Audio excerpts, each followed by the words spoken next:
let's talk about the Browns. They didn't look particularly good last night. Yep. They played essentially a glorified high school team. So what exactly is it that you saw that concerned you the most? Don't you dare apologize, number one. That's raw emotion. That's good. I live off that. Number two, this is what Cleveland has to have continuity. I remember coming into the season, we were all having a conversation about the collection of talent that this team had, and everybody agrees. They are dynamic. They have playmakers all over the field. We saw what Myles Garrett was able to do. We see Odell. We see what Jarvis Landry can do. We talked about Njoku.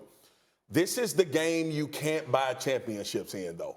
This game is all about team. It's all about being on the same page. It's all about guys communicating at a high level. We can talk about the ups and downs of the season, but when you talk about production and the ability to play well on the field, it has to be 11 guys. It can't be, well, we got Baker Mayfield and we got Odell Beckham Jr. and Jarvis Landry, and that's enough. That's never enough. Not in this game. This game is about the head coach or the offensive play caller finding the right groove for his offense to run where they can be effective. And defensively, what are we best at? Can we rush forward and get to the quarterback? Can we stop the run with a 7-man box? All of these things we see Cleveland trying to figure out. And if they do, they have the players that can execute at a high level. We talked about this earlier. One of their best players is Nick Chubb. You go back to that great Georgia team. It was Sony Michel and Nick Chubb. This offense has to run through Nick Chubb. It sets up everything else, as we talked about earlier. And it looked like it's a head coach that's trying to please everybody else. Is Jarvis getting his touches? Is Odell Beckham getting his touches? And Freddie Kitchens is on the job training. A year ago, he was the running back coach, and he's a work in progress. And I think this Brown team in November will be better than the Brown team we saw last night. The best way for me to describe the Browns right now, and especially watching them last night, they look like a teenager. They're trying to find their identity. They're trying to figure out who they are, and they've got to go into this world, into their season, and go, okay, are we going to be the team that utilized Nick Chubb a bunch last year and utilized play-action pass? Or are we going to be spread out and throw the ball downfield to Odell's and Jarvis Landry and Njoku's? They're a teenager, and they're trying to find out who they are. And that, to me, is why I'm so confused watching this football team, because I pounded the table for them saying Freddie Kitchens knows who they are, and they know who they are, and they're going to run the football, and they're going to go play action pass. And then that has not been the case in the first 2 weeks. And to me, that's concerning when you don't know who you are.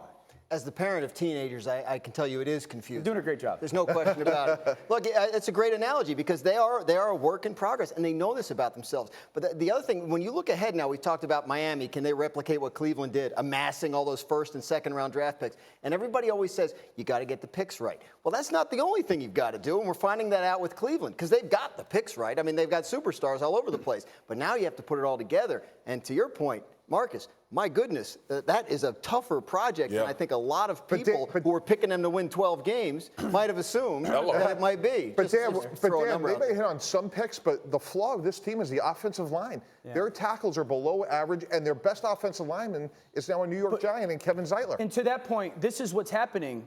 They're exposing that flaw as a coaching staff right now, though. When you play with 11 personnel, 3 wide receivers, 1 tight end, and you play spread out shotgun football, you are somewhat exposing your greatest flaw, which is your offensive line, instead of covering it up in many ways like they did last year. 2 things. 1, I'm wet. 2,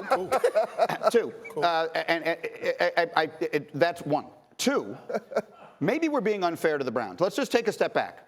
We've made this point repeatedly. Baker Mayfield, we keep talking about him. He's got to be the leader of the team. He's learning. He's in the beginning of his second year. Freddie Kitchens, he's learning. It's the beginning of his first year as a head coach. He was the running backs coach a year ago. These are all young players. So maybe, and you made this point a minute ago, Mike, but we'll sort of expand on a little, maybe they will be a lot better week 8, 9, and 10 than they are week 1, 2, and 3. This, G, from my experience when I was playing with the Cowboys, Bill Parcells told us a paramount thing that really helped our team, especially when they drafted a bunch of guys in 2005 that was young.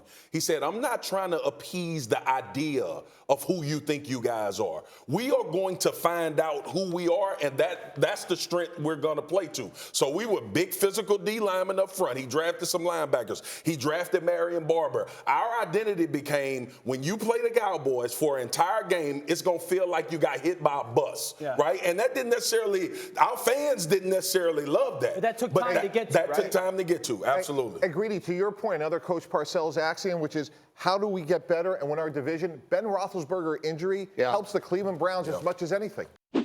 Everyone, thank you for watching ESPN on YouTube. For more sports, more analysis, download the ESPN app. And for live streaming sports and premium content, subscribe to ESPN Plus. We'll see you there.